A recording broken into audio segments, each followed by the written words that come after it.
Good morning to all of you. How are you? I hope you will be fit and fine. In last video, we read here. हमने last video में यहाँ तक कर लिया था. In this video, इस video में I will teach you basic concepts, जो अर्थशास्त्र की इकोनॉमिक्स के जो बेसिक मूल कंसेप्ट्स होते हैं उसके बारे में पढ़ाऊँगा. First, goods are those visible things which satisfy human wants. जो गुड्स होती हैं, वस्तुएं होती हैं, वो विजिबल थिंग्स होती हैं जो हमें दिखाई देती हैं, जो मानव की ज़रूरतों को कंप्लीट करते हैं, सेटिस्फाई कंप्लीट करना.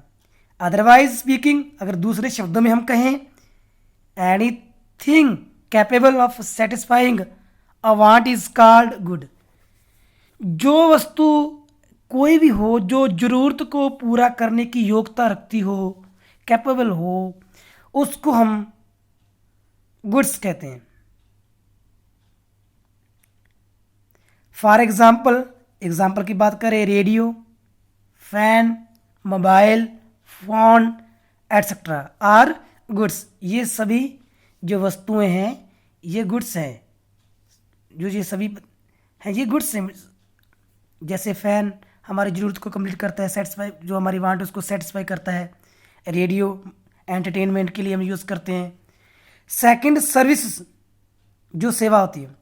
इन इकोनॉमिक्स, अर्थशास्त्र में, बिसाइड्स गुड्स के अलावा service such as teaching, teacher, जो टीचर है वो टीचिंग करवाता है, ये एक सर्विस है. ट्रीटमेंट गिवन बाय डॉक्टर, जो डॉक्टर है किसी का इलाज करता है, तो ये सर्विस हुई, etcetera. Also satisfy human wants, ये भी जो ह्यूमन है उनकी ज़रूरत को कंप्लीट करते हैं. They don't have physical existence, जो इनका भौतिक आकार होता है वो नहीं होता. फिजिकल जो एग्जिस्टेंस है वो नहीं, ये दिखाई नहीं देती हमें. थर्ड, यूटिलिटी उपयोगिता. Want satisfying power of good is called utility. जो योग्यता होती है, जो किसी वस्तु के द्वारा जो जरूरत को पूरा करने की जो समर्था है उसको यूटिलिटी कहा जाता है. इन अदर वर्ड्स, दूसरे शब्दों में, यूटिलिटी इज द एबिलिटी, एक योग्यता है, अ गुड, वस्तु की, टू सेटिस्फाई अ वांट, जो जरूरत को पूरा करती है. पावर ऑफ वाटर, जो वाटर की शक्ति है, टू सेटिस्फाई थ्रस्ट, वो प्यास को बुझाती है. और पावर ऑफ फूड, जो भोजन की शक्ति है, टू सेटिस्फाई योर हंगर, वो आपकी जो भूख है उसको मिटा देती है. Are few example of utility. तो ये यूटिलिटी की कुछ एग्जाम्पल थी. फोर्थ, प्राइस कीमत. Price can be defined as the value of goods and service. जो प्राइस है, जो वस्तुओं और सेवाओं की जो कीमत होती है उसको डिफाइन करता है. Which can be expressed in terms of money, और इसको जो मनी के रूप में पेश किया जा सकता है. Hence price value of goods and services expressed in terms of money. इस प्रकार जो किसी वस्तु का और किसी सर्विस का जो मूल्य होता है उसको मनी के रूप में एक्सप्रेस किया जाता है. फॉर एग्जाम्पल की बात करें, when we buy a watch for ₹500, अगर हम कोई 500 की जो कोई घड़ी खरीदते हैं, तो then the price of watch is, जो इसकी कीमत है, प्राइस है, वो कितना है, ₹500. फिफ्थ, वेल्थ, जो धन होता है. All those goods and service, वह सभी वस्तुएं और जो सर्विस सेवाएं हैं, for which we have to pay, जिसके लिए हमें पे करना पड़ता है. प्राइस फॉर देयर कंजप्शन, उनकी खपत के लिए, उनकी उपयोगिता के लिए हम जो खर्च करते हैं उसका मूल्य देते हैं, उसको हम वेल्थ कहते हैं.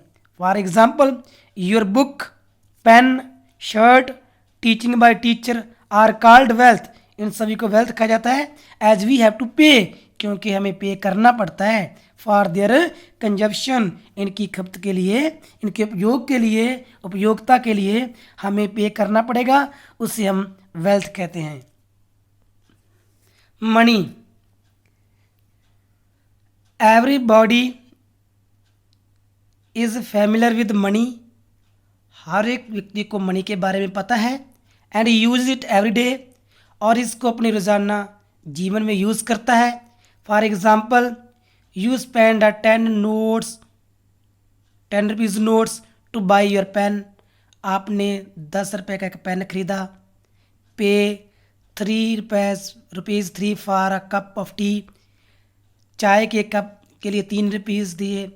इन द कैंटीन, और your father sends a cheque worth, जिसकी कीमत जो चेक था वो 200 रुपीज़ का चेक आपको सेंड किया as fees for your school, आपके स्कूल की फ़ीस के लिए।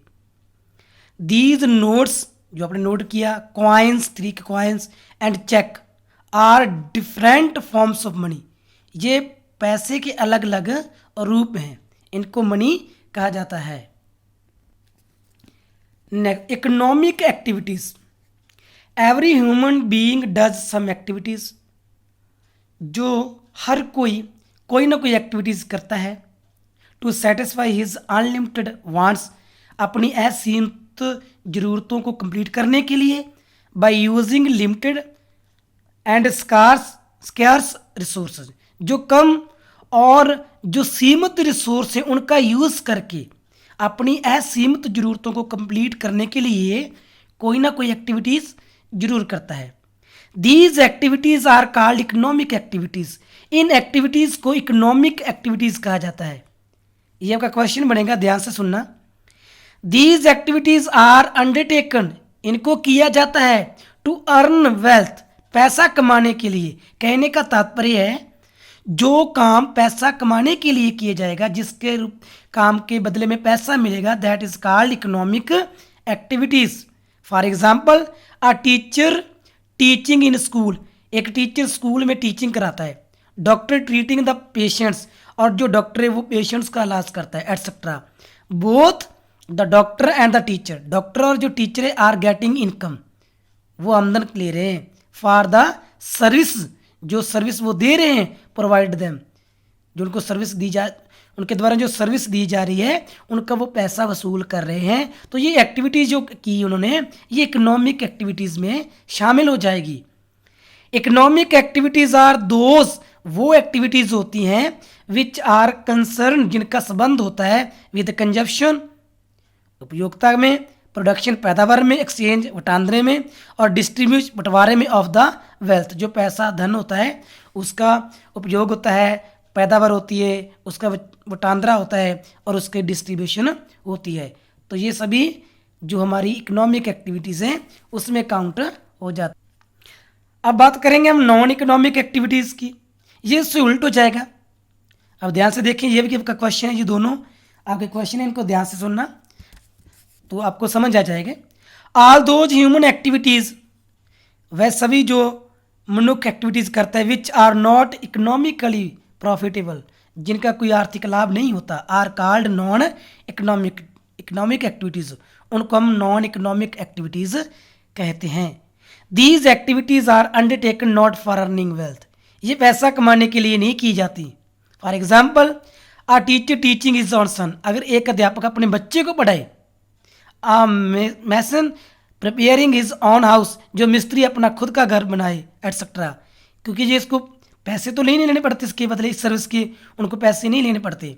तो these activities are undertaken for the welfare of the country, family wellbeing, social causes, health, entertainment, etcetera. ये तो सभी देश की भलाई के लिए, फैमिली के लिए, सामाजिक के कारण के लिए, हेल्थ के लिए, एंटरटेनमेंट के लिए ये काम एक्टिविटीज़ की जाती हैं, और जिसका कोई जो अर्न मनी होती है वो नहीं कमाई जाती, तो हम इसको नॉन इकोनॉमिक एक्टिविटीज़ कहेंगे।